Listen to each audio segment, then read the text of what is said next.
कानी बहू। किशोरी लाल जी के बेटे राघव की शादी की बात जगह जगह चल रही थी, लेकिन किशोरी लाल जी को कोई लड़की पसंद ही नहीं आती थी। और उसकी एक ही वजह थी, किशोरी लाल जी का लालची होना। उनको लड़की वालों से मोटा दहेज चाहिए था और इसी चक्कर में एक दिन वो एक बहुत पैसे वाले के घर अपने बेटे का रिश्ता लेकर पहुंचे। उस आदमी का नाम था ओम प्रकाश। देखिए किशोरी लाल जी, मेरी एक ही बेटी है और मेरी सारी संपत्ति जायदाद सब कुछ मेरी बेटी नैना का ही है। पापा, नाम से लगता है बहुत खूबसूरत होगी। कितना अच्छा नाम है ना, नैना। ओ, वैसे बात तो सही है आपकी। अब इतना पैसा है, जमीन जायदाद है, इकलौती बेटी, आप भी क्या करेंगे? सब कुछ उसे ही देंगे ना। बिल्कुल ठीक पहचाना आपने। बस बेटी की शादी और सारी जायदाद उसके नाम। पापा, बिना देखे हाँ कर दीजिए ना। इतना अच्छा रिश्ता फिर कहाँ मिलेगा? माला माल हो जाएंगे हम। मैं अपनी बेटी को बुलाता हूँ। अरे नहीं नहीं नहीं नहीं, आपकी बेटी का नाम नैना है, सुनकर ही लगता है बहुत सुंदर होगी। रहने दीजिए अंकल, मैं तो आपकी बेटी के नाम से ही इतना खुश हो गया हूँ कि उसे बिना देखे शादी करने को तैयार हूँ। अब तो मैं उसका चेहरा सीधे शादी के बाद ही देखूंगा। और इस तरह राघव नैना का चेहरा नहीं देखता और उससे शादी कर लेता है। शादी के बाद अपनी सुहाग रात पर जब राघव नैना का घूंघट उठाकर देखता है तो नैना की आंखें बंद थी। कितनी खूबसूरत हो तुम नैना, जरा अपनी आंखें खोलकर मेरी तरफ देखो तो सही। नहीं, मुझे शर्म आती है। अरे, मैंने तुम्हें शादी से पहले भी नहीं देखा, और अब अगर तुम आंखें खोलकर मुझे देखोगी भी नहीं तो मुझे अच्छा कैसे लगेगा? इससे पहले कि नैना अपनी आंखें खोलकर राघव की तरफ देखती, अचानक से लाइट चली गई और राघव नैना को पूरी तरह से देख भी नहीं पाया। अगली सुबह नैना राघव के लिए नाश्ता बनाकर लेकर आई। अरे ये क्या, आधा पराठा सेका हुआ है और आधा बिल्कुल कच्चा। ये तुमने क्या किया नैना? बहू, तुमने क्या आधा पराठा तवे से नीचे लटका कर रखा था, जो आधा सिका है और आधा कच्चा? मुझे जितना दिखेगा उतना ही तो सीखूंगी ना पापा जी। जहाँ जहाँ मुझे नजर आ रहा था वहाँ मैंने सीख लिया, जहाँ जहाँ नहीं दिखा वहाँ कच्चा रह गया होगा। इसका क्या मतलब है? ये कैसा मजाक कर रही है तुम? अरे बहू, तुमने इतना लंबा घूंघट क्यों लगाया हुआ है? देखो, हमारे घर में बहुओं को बेटी की तरह रखा जाता है, और फिर तुम तो इतना सारा माल लेकर आई हो। देखो, ये घूंघट डालकर रखने की कोई ज़रूरत नहीं है। हाँ नैना, पापा जी ठीक कह रहे हैं, तुम तो आराम से रहो, अपना ही घर समझो। नैना अचानक से अपना घूंघट उठा लेती है। अरे ये क्या पापा, नैना की तो एक आंख फूटी हुई है। नाम से नैना, लेकिन ये तो कानी बहू निकली। मेरे साथ धोखा हुआ है, धोखा। बिना दिखाए अपनी कहानी लड़की मेरे संग ब्याह दी। मुझे कहानी भी नहीं चाहिए। मुझे अभी ओम प्रकाश जी से बात करनी पड़ेगी। आखिर उन्होंने मेरे साथ ऐसा किया क्यों? अरे, आप लोगों ने ही तो पापा से कहा था कि आप लोग शादी से पहले मुझे देखना नहीं चाहते। अब मेरे पापा पर क्यों इल्जाम लगा रहे हैं? अरे लेकिन उन्हें बताना तो चाहिए था ना कि तुम कहानी हो, एक आंख से तुम्हें दिखाई नहीं देता। किशोरी लाल और राघव नाराज होकर ओम प्रकाश को अपने घर बुलाते हैं। पापा जी, ये आपने क्या किया? शादी से पहले बताया क्यों नहीं कि नैना की आंखों में परेशानी है? अरे, आप ही ने तो लड़की देखने से मना कर दिया था। और लेकिन आप बता तो सकते थे। आपको तो हमारी बेटी की प्रॉपर्टी चाहिए थी, वो भी पूरी की पूरी। अब क्या हुआ अगर उसे आधा दिखाई देता है? प्रॉपर्टी तो आपको पूरी मिल गई ना। अरे ये क्या बात हुई? मेरी शादी प्रॉपर्टी से नहीं, आपकी बेटी से हुई है। अब ये तो पहले सोचना चाहिए था, तब तो मेरी प्रॉपर्टी देखकर तुम्हारी जुबान लप लपा रही थी। लेकिन मैं कानी लड़की को अपनी बीवी बनाकर नहीं रख सकता। पापा, कुछ करिए ना आप। हाँ, करता हूँ। देखिए ओम प्रकाश जी, आप हमारे साथ ऐसा नहीं कर सकते। और तुम देखो, अगर तुमने मेरी बेटी से शादी तोड़ी ना, तो जो भी प्रॉपर्टी मैंने तुम्हें दी है वो तो पूरी की पूरी वापस ले ही लूँगा, और आधी प्रॉपर्टी तुम्हारी भी लूँगा। अरे मेरी आधी प्रॉपर्टी भला क्यों लेंगे आप? इसलिए क्योंकि मेरी बेटी को आधा नज़र आता है और उसकी नज़र अभी तक तुम्हारी आधी जायदाद पर ही पड़ी है। अब तुम उसे घर से निकालोगे तो कुछ तो लेकर जाएगी ना। और अगर हम आपकी बेटी को अपने घर की बहू बना कर रखे तो?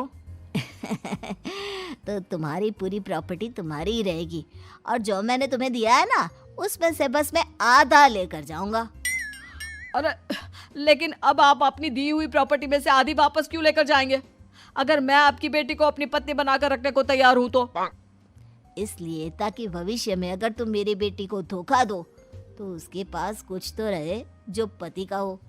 वैसे मेरे पास तो बहुत कुछ है, लेकिन अपने पति की कोई निशानी तो उसके पास होनी चाहिए ना। अब अगर तुमने मेरी बेटी को कहानी कहा तो तुम्हें प्रॉपर्टी भी कहानी ही मिलेगी, पूरी नहीं। जमाए राजा। किशोरी लाल और राघव समझ चुके थे कि वो बुरी तरह फंस चुके हैं और अब उनके पास वहां से निकलने का कोई चारा नहीं है। अब समझ में आया ना, लालच बुरी बला होती है। एक तो तुम्हें प्रॉपर्टी मिली, ऊपर से बीवी मिली, उसमें तुम्हें नखरे भी दिखाने हैं।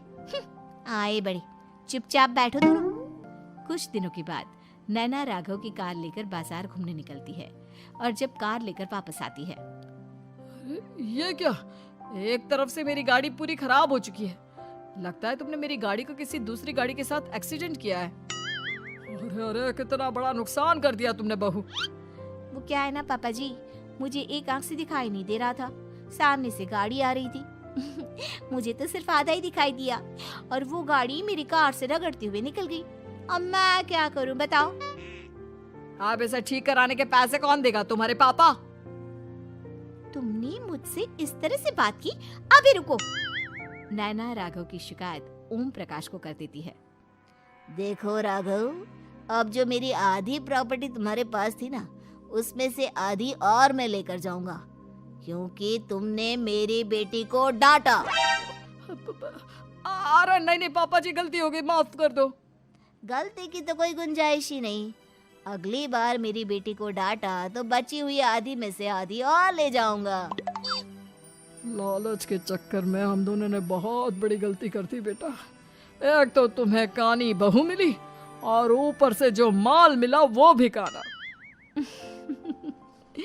इस तरह राघव की हर एक गलती पर ओम प्रकाश उसकी प्रॉपर्टी का आधा आधा हिस्सा लेकर अपना सारा माल वापस ले गया और राघव को कानी बीवी से काम चलाना पड़ा। भाई लालच वाकई में बुरी बला है।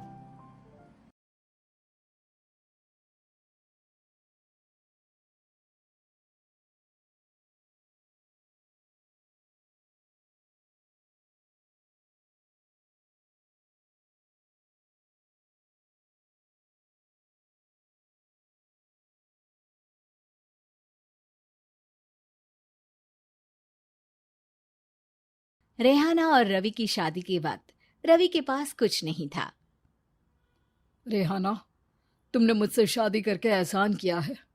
मुझसे ज्यादा तो तुम कमाती हो। अरे तो क्या हुआ, एक दिन आएगा रवि कि तुम खूब पैसा कमाओगे। मुझे तुम पर पूरा विश्वास है। रवि और रेहाना खुद को स्टैंड करने के लिए पूरी मेहनत करते। रेहाना, मैं नौकरी नहीं करना चाहता हूँ।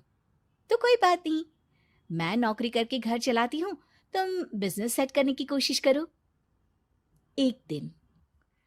रेहाना, तुम जानती हो, मैंने जो विज्ञापन बनाने वाली कंपनी खोली थी ना, उसे बड़ी ब्रांड का ऑफर आया है। अब हम लोगों के दिन ब्यारे न्यारे हो गए हैं।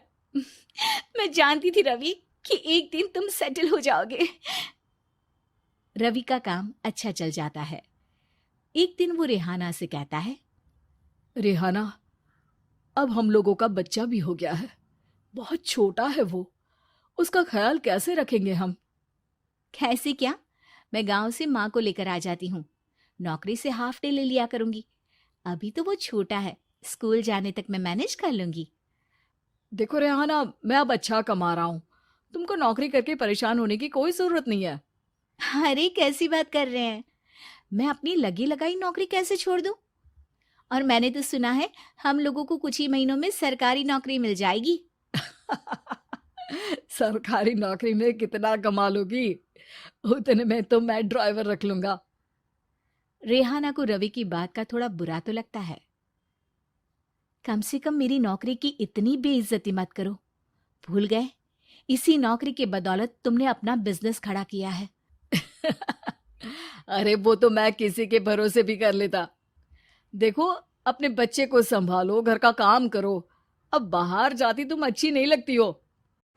रेहाना रवि के कहने पर नौकरी तो छोड़ देती है, लेकिन अब बड़े से घर में उसकी कीमत किसी नौकर से कम नहीं होती। एक दिन रवि का दोस्त आता है। भाभी, हम लोग तो आपको तब से जानते हैं जब से आप लोग शादी होकर इस शहर में आए थे।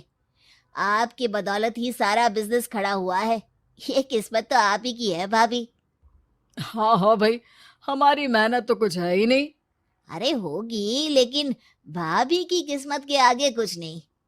दोस्त वहां से चला जाता है, लेकिन रवि का गुस्सा 7वें आसमान में होता है। देखा कैसे बोल रहा था? अरे बिल्कुल अच्छा आदमी नहीं है ये।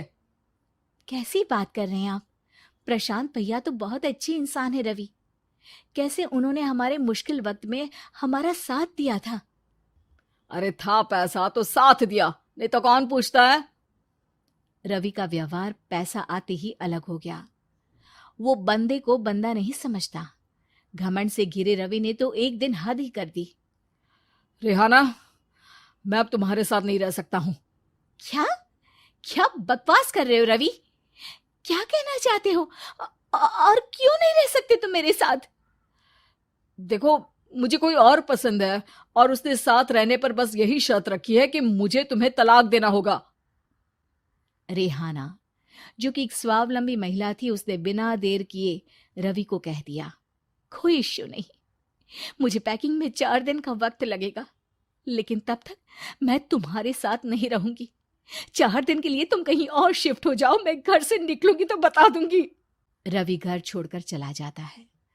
रेहाना को दुख होता है, वो रोती है, लेकिन व्यवहार से स्ट्रांग रेहाना को पति के वापस आने का और उसे सबक सिखाने का पूरा भरोसा था। फिर एक दिन, अरे शुशिका, कब शादी करोगी तुम मुझसे?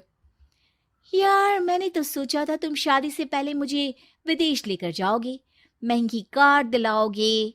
अरे सब दिला दूंगा, लेकिन पहले मुझसे शादी तो कर लो। हाँ हाँ, क्यों नहीं। मैं कुछ दिनों के लिए अपने मम्मी पापा के पास जा रही हूँ और लोगों से अपनी शादी की बात करूंगी।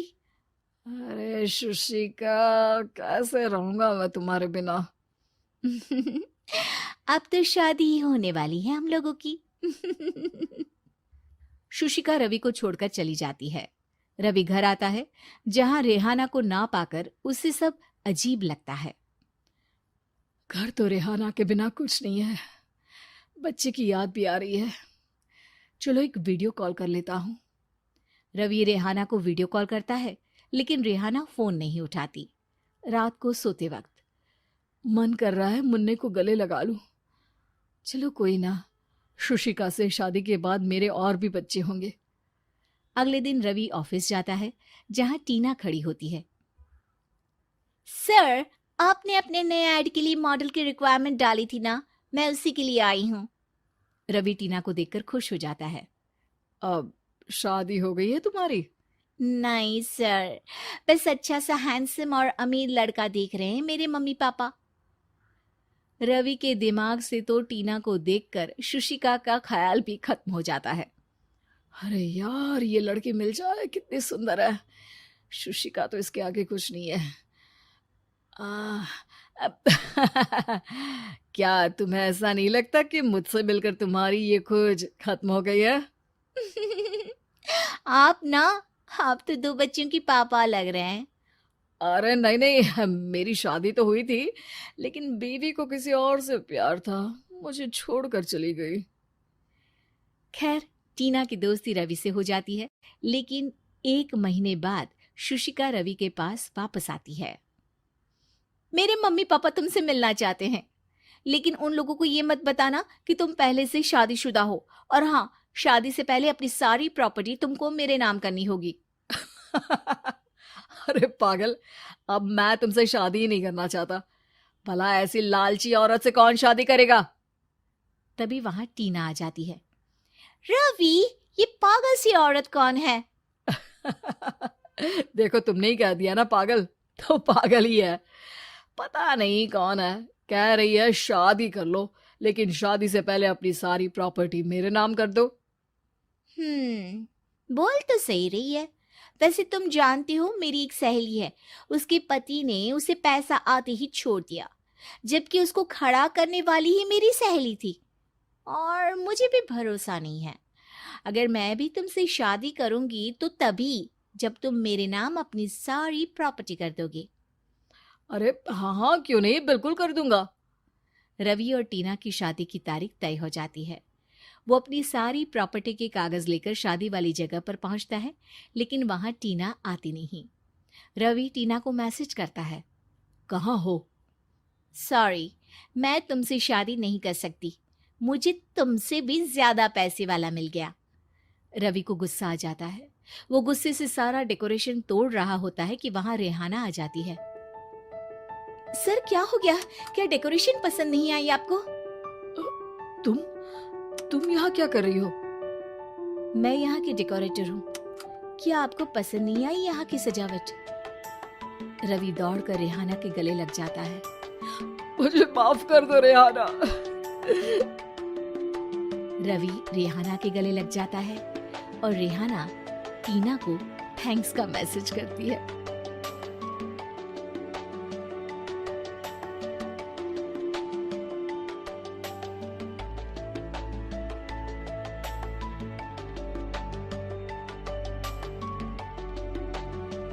कहानी नीरू की है। पंजाब की नीरू की शादी दिल्ली के राहुल से होती है।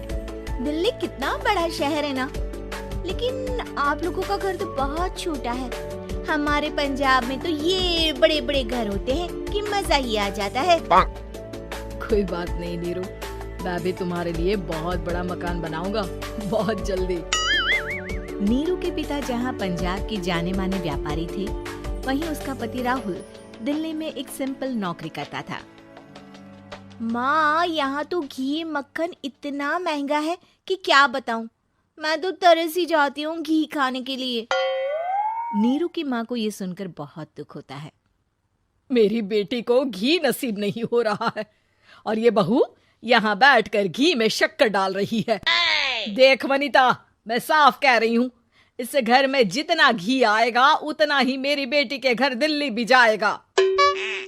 अरे, ये क्या बात होती है माँ जी? बेटी का उतना ही करो जो अच्छा लगे। अब क्या मायके से घी और मक्खन तक की सप्लाई करोगी आप? हाँ, मेरी बेटी किसी चीज को तरसे, मुझसे बर्दाश्त नहीं होता। अब क्या था, नीरू के मायके में 2 किलो घी आता तो 2 किलो दिल्ली जाता नीरू के पास। एक दिन, माँ, बड़ी गर्मी पड़ती है दिल्ली में। इस घर में तो एक ही एसी है और वो भी ड्राइंग रूम में। सारा परिवार एक ही कमरे में सोता है। हाँ बेटा, वो तो हर घर की कहानी है। यहाँ भी एक ही एसी है। अरे बिल इतना आता है कि क्या बोलूं। तभी वहां राकेश आ जाता है। माँ, थोड़ी देर में यहाँ कुछ प्लम्बर आएंगे मेरे कमरे में एसी लगाने, जरा ध्यान से लगवा देना ना माँ। ओए, ऐसे कैसे तेरे कमरे में एसी लगेगा? हाँ हाँ राकेश, एक बार बात तो कर लेता। अरे पापा, वो वनिता को गर्मी में नींद नहीं आती। ड्राइंग रूम में सबके साथ सोने में वो अनकंफर्टेबल है, इसलिए। अरे पूरे परिवार के साथ वहाँ तेरी बहन नीरू भी तो सोती है, वो नहीं हो रही क्या अनकंफर्टेबल? समझ रहा है ना? अगर एसी लगेगा तो एक दिल्ली में तेरी बहन के कमरे में भी लगेगा, तभी तू लगा सकेगा। राकेश वनिता को सारी बात बताता है। वनिता करती भी क्या, मन मारकर बैठ जाती है। माँ, ये लोग ठीक नहीं है, क्या करूं मैं? अरे बेटी, यहाँ आ जा, तू यहाँ आकर रह ले। अरे छोड़ दे ऐसे पति को। कैसे छोड़ दूं माँ? समाज क्या कहेगा, लोग क्या कहेंगे? वैसे भी मेरा एक बेटा है मयंक। अरे हटा बेटा, तेरी उम्र ही क्या है, इतनी परेशान रहेगी तो काम कैसे चलेगा। खैर, बात आई गई हो जाती है। माँ को लगता है कि नीरू ठीक है, तो वहीं नीरू के मन में एक ही लाइन चल रही होती है, यहाँ आजा। माँ ने तो बोल ही दिया है कि यहाँ आजा, बस मयंक थोड़ा सा बड़ा हो जाए, इन गरीबों को छोड़कर मैं वापस माँ के पास ही चली जाऊंगी। वो इसी सोच में बाजार में चल रही थी कि मैम, आपका दुपट्टा जमीन को छू रहा है। नीरू जैसे ही उस लड़की की तरफ देखती है, देखती ही रह जाती है। हाय रे, कितना सुंदर लड़का है ये। अब क्या हुआ? मैंने कहा आपका दुपट्टा। तो खुद ही उठा कर दे दो ना। लड़का समझ जाता है कि नीरू उस पर फिदा हो चुकी है। वो उससे उसका नंबर लेकर चला जाता है। अब क्या था, नीरू और रोहित में लगातार बातें होने लगती है। मैं हरियाणा का रहने वाला हूँ, यहाँ एक बड़ी कंपनी का मैनेजर हूँ। अच्छा, और कितने बच्चे हैं तुम्हारे? बच्चे? अरे मेरी तो शादी भी नहीं हुई है। तुम बताओ, शादी करोगी? नीरू शर्मा जाती है। अब लेकिन मैं तो पहले से ही शादीशुदा हूँ। मुझे फर्क नहीं पड़ता, बस तुम शादी कर लो, भाग चलते हैं। बहुत पैसे वाला हूँ मैं, हमेशा खुश रखूंगा तुम्हें। नीरू रोहित से मिलकर सारा प्लान बना लेती है और फिर एक दिन घर से भाग जाती है। दोनों शादी कर लेते हैं। शादी के बाद क्या बात है नीरू, तुम्हें परेशान सा देखता हूँ, सब ठीक तो है ना? हाँ हाँ, सब ठीक है।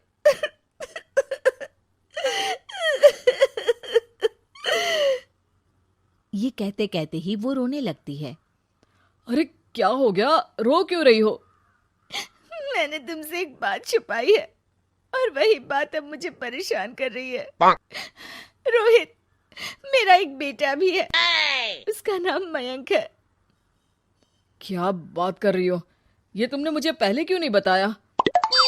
देखो नीरू, मेरी माँ को मैंने ये नहीं बताया है कि तुम शादीशुदा हो।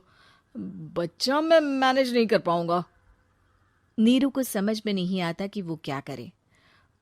तुम उस बच्चे को अपनी माँ को क्यों नहीं दे देती? नीरू चुपके से माँ को फोन करती है। माँ, क्या मयंक को तुम रख सकती हो? बेटा, मैं राकेश के साथ बात करती हूँ, आखिर घर का बेटा वही है, जो वो बोलेगा। वैसे भी बेटा, तूने जो किया है ना, उसके बाद से पूरा घर तेरी बुराई कर रहा है। मैं भी अब किसी से तेरे लिए लड़ नहीं सकती। राकेश बेटा, नीरू ने तो जो किया बहुत ही बुरा किया, लेकिन मैं सोच रही थी कि क्यों ना मयंक को हम यहाँ ले आए। तभी वनीता बोल पड़ती है। वाह जी, ऐसे कैसे यहाँ ले आए? यहाँ क्या भंडारा भरा है? और जिस बच्चे की माँ ने नहीं सोचा, उसके लिए हम क्यों सोचे? नीरू को एक बार तो अपने बच्चे के बारे में सोचना चाहिए था ना। अरे लेकिन तेरे पास भी तो लड़का नहीं है ना वनीता। माँ, वनीता ठीक बोल रही है। कल को वो बड़ा होकर इसी घर का हिस्सा मांगेगा तो हम क्या करेंगे? माँ कहती भी तो क्या, वो चुप रह जाती है। वहीं नीरू का पहला पति कहता है। माँ, अगर आज भी वो वापस आ जाए तो मैं उसे माफ कर दूंगा। बेटा, गरीबी चीज ही ऐसी है, क्या करेगा? तू तो अब मयंक का सोच। वो बेचारा तो बिना माँ का हो गया। मयंक के खातिर तू दूसरी शादी कर ले बेटा। लोगों के लाख समझाने के बाद नीरू के पहले पति की शादी रिद्धि से हो जाती है, जिसके पहले पति से 2 बच्चे होते हैं। देखो जी, मैंने शादी सिर्फ बच्चे के खातिर की है। मैंने भी शादी सिर्फ बच्चों के खातिर की है। वहीं नीरू के दूसरे पति के मन में ये बात घर कर जाती है कि नीरू एक मासूम बच्चे को उसके खातिर छोड़ कर आई है। अब देखो नीरू, मुझे लगता है कि जो औरत अपनी कोख का बच्चा छोड़ सकती है, वो तो कुछ भी कर सकती है। कल को तुम्हें मुझसे अच्छा कोई मिल गया तो तुम तो मुझे भी बाय बाय कर दोगी ना। नीरू को अब उसका दूसरा पति ताने देना शुरू कर देता है। तंग आकर नीरू उसके यहाँ से भागकर अपने पहले पति के पास चली जाती है, लेकिन ससुराल में क्या लेने आई है नीरू मयंक को? नहीं नहीं सासू माँ, मुझसे गलती हो गई, मुझे माफ कर दीजिए। नीरू, अब वक्त खत्म हो गया है, मेरी शादी हो चुकी है। तो छोड़ दो ना उसे, हमारा बच्चा है।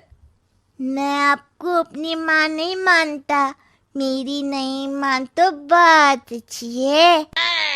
नीरू मयंक की बात सुनकर समझ जाती है कि उसके पास अब ना आसमान रहा ना ही जमीन।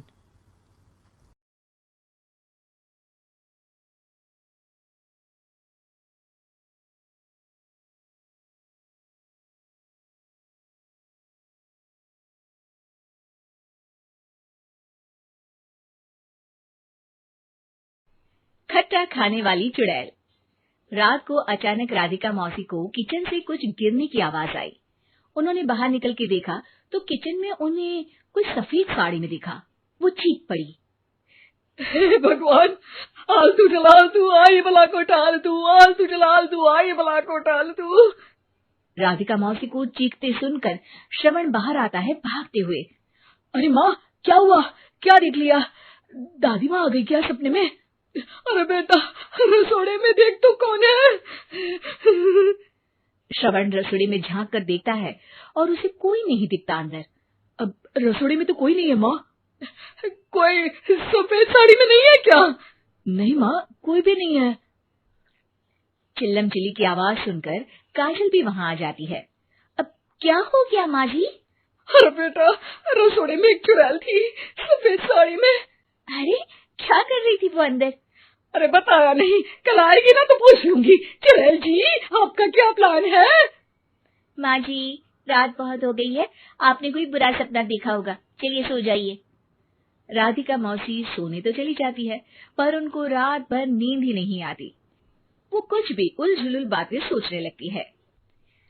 कहीं चुड़ैल की वजह से तो घर में टेंशन नहीं हो रहा, कहीं उसी की वजह से तो वो दादी नहीं बन पा रही। सुबह जब राधिका मौसी रसोड़े में छानबीन करती है तो पाती है कि नींबू का अचार गायब है। चुड़ैल नींबू का अचार ले गई, मुझे तो ठीक नहीं लग रहा कुछ। चुड़ैल को भी पता है कि जिंदगी का असली मजा तो खट्टे में ही है। राधिका मौसी झट से श्रवण को फोन कर देती है। बेटा, मुझे समस्या समझ में आ गई है, हमें एक तांत्रिक की जरूरत है।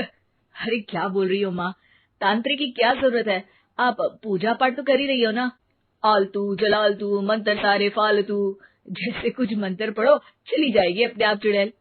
अरे नहीं बेटा, कभी चुड़ैल को कम नहीं समझते। अरे तुझे पता भी नहीं चलेगा कि कभी वो छल करके काजल की जगह घर की बहू खुद बन जाएगी। क्या माँ, कुछ भी बोल रही हो? कहाँ काजल और कहाँ चुड़ैल? वैसे एक बात बताओ, काजल को अगर गाने के लिए बोल देना तो चुड़ैल काजल की आवाज सुनकर घर तो क्या, धरती लोग छोड़कर चली जाएगी। तुम ना पढ़े लिखे बच्चे हर चीज को मजाक समझते हो। तुम रहने दो, मैं खुद ही तांत्रिक को बुला लेती हूँ। अच्छा सुन, शाम को इमली लेके आना। क्या है कि चटनी खाए बहुत दिन हो गए है ना? नहीं माँ, इमली तांत्रिक से ही मंगवा लो ना, आटा वगैरह भी उसी से पिसवा लेना। देखो मुझे काम करना है। श्रवण रात को कई तरह की सब्जियों के साथ माँ के कहने पे चटनी के लिए इमली भी ले आया था, लेकिन राधिका मौसी के दिमाग में अलग ही फिल्म चल रही थी।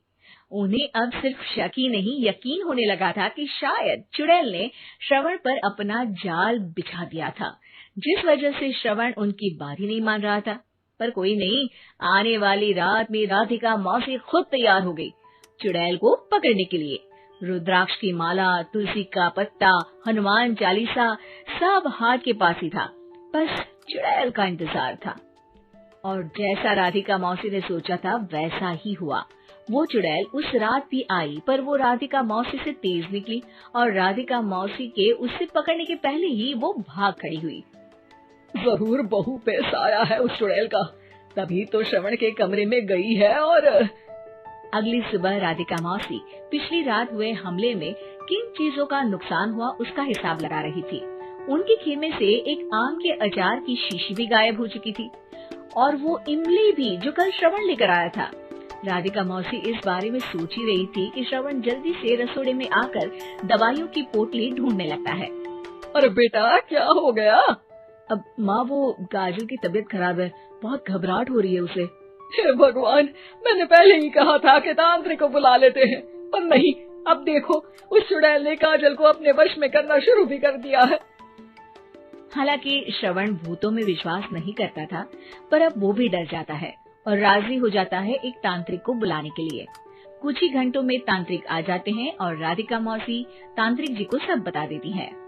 घोर संकट, घनघोर संकट, चुड़ैल को मारू जोर चाकट, ओम भट स्वाहा खटखा के आहा। अरे ये क्या मंत्र है? मेरे खुद के ओरिजिनल मंत्र है, कल रात को ही लिखे हैं, अच्छे लगे तो दाद चाहूंगा। एक और मंत्र सुनो, आज किया है आब्राकडाब्रा, दिल्ली बम्बई आगरा, चंदा मामा सोवरले सुरन मामू जारा। ये मंत्र है? अरे कोई 40 वालीसा पढ़ो ना। वक्त कम है, 40 नहीं पड़ेंगे, 20-25 में काम चलाना पड़ेगा। अलग निरंजन जाके लंदन, मुफ्त का मंजान घिस मेरे नंदन। अरे जल्दी करो तांत्रिक जी, जल्दी करो। तांत्रिक अपने उल झलूल मंत्र पढ़ने लगता है। श्रवण को तांत्रिक पे शक होता है। वो अपने एक डॉक्टर दोस्त को कॉल कर देता है ताकि कोई अनहोनी हो तो इमरजेंसी में चीजें मैनेज हो जाए। तांत्रिक धुनी रमाता है, जिसकी वजह से कमरे में काफी धुआं हो जाता है और जिसकी वजह से बहू की घबराहट बढ़ जाती है। अब भागेगी चुड़ैल। हाँ।